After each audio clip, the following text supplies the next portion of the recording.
A judge has struck down Governor Doug Ducey's ban to mandate masks in Arizona schools. That ruling comes 2 days before the mask ban was supposed to go into effect on Wednesday. Jennifer Martinez joins us live with reaction. I suppose there could be appeals, but for now, forcing kids to wear masks in schools, that's still a go.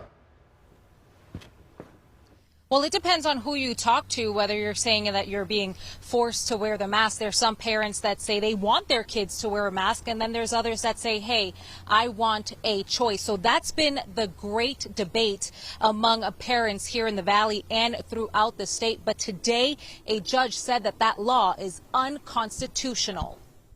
It was a law that was tucked into the complex Arizona state budget, banning school districts across the state from enforcing mandates inside the classrooms. There are a number of specific policy provisions that we challenged as violating the Constitution. The ones that were most notable were the bans on mask mandates and other COVID-19 mitigation policies.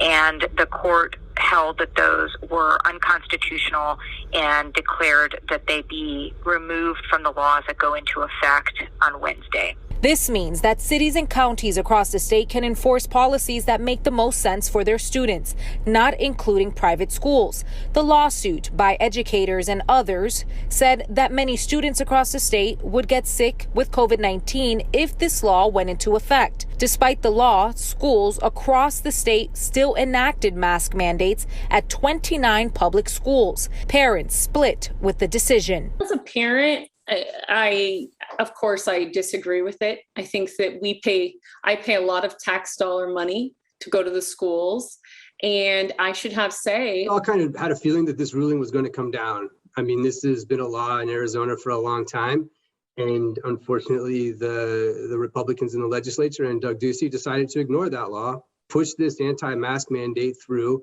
knowing that it was going to be reversed, and it gave them more time to find other ways to placate their base.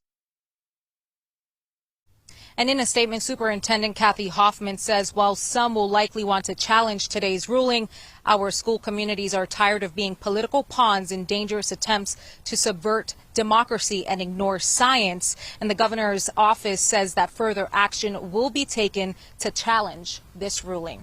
Reporting live tonight, I'm Jennifer Martinez with Fox 10 News.